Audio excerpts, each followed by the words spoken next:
L'adversaire, celui que le Seigneur a nommé le père du mensonge, sait comment séduire, comment fasciner les âmes, comment les détourner insensiblement de la croix du calvaire. Ses ressources sont innombrables à chaque nouvelle étape de la vie chrétienne et du développement spirituel. Il est là avec quelques nouveaux pièges appropriés à chaque état d'âme. Partout où sont nées se sont propagées quelques doctrines d'erreur, quelques déformations de la vérité. Nous retrouvons à leur origine cet oubli du calvaire, sous son double aspect, pardon et sanctification, comme base essentielle de vie chrétienne, comme centre de vie d'où rayonne tout autre élément de vérité. Aucun élément de vérité ne doit jamais être poussé jusqu'à ses limites extrêmes, au détriment des autres, mais rester sous le rayonnement de la croix. Suivre le chemin de la foi, c'est regarder constamment à Jésus-Christ crucifié, en comptant sur l'Esprit de Dieu, pour que s'exerce en nous la puissance de séparation de sa mort, d'abord, puis celle de sa vie. Alors, seulement Christ sera formé en nous, et nous pourrons croître jusqu'en la mesure de la stature parfaite de Christ.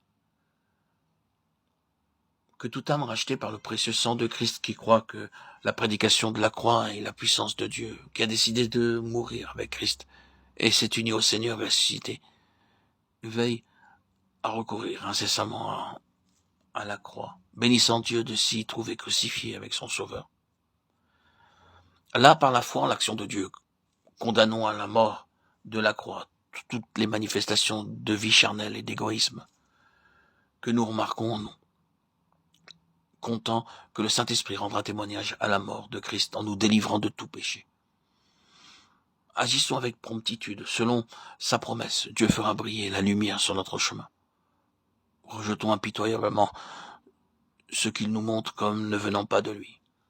Alors, en sa sainte présence, à la lumière de sa face, nous ne tarderons pas à découvrir la corruption, là où nous ne voyons autrefois que pureté et beauté.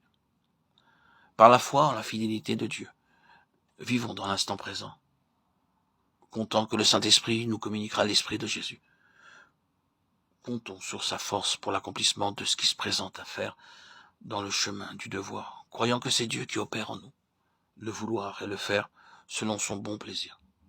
Si en quelque chose nous nous sommes fourvoyés, si nous n'avons pas suivi les pas de Jésus, comptons sur sa puissance et sa bonté pour nous remettre dans le droit chemin. Ne nous abandonnons pas à de vains regrets, mais comptant sur son amour, confions-nous parfaitement en lui. Par la foi au Christ ressuscité, marchons avec lui, résistant à toute tentation de regarder en nous-mêmes ou de retomber sur nous d'aucune manière. Que sa parole demeure en nous richement. Ce sont les Écritures qui nous enseignent sa volonté. Disons au Seigneur l'ardent désir de nos cœurs, qu'il nous emploie à son service pour la conversion des âmes, qu'il se sert de nous pour se révéler à ceux qui nous entourent. Et par la foi demeurons debout. Ne t'élève pas, mais crains, nous dit l'apôtre. De quoi te servirait aucune expérience de sa grâce dans le passé, si tu te détournais de lui? Tu n'as que ce qu'il te donne, instant après instant. L'ennemi est là. Il veille, prêt à te prendre au piège, si tu lui en fournis l'occasion. Ta seule sécurité, c'est de rester caché en Christ, qui intercède pour toi devant le trône de Dieu. Marche dans la lumière, soumets toutes tes actions à la lumière pour t'assurer qu'elles ont bien leur source en Dieu. Jean 3, 21. Le sang de Jésus-Christ, son Fils, te purifiera de tout péché, et tu marcheras en une communion bénie avec ton Seigneur.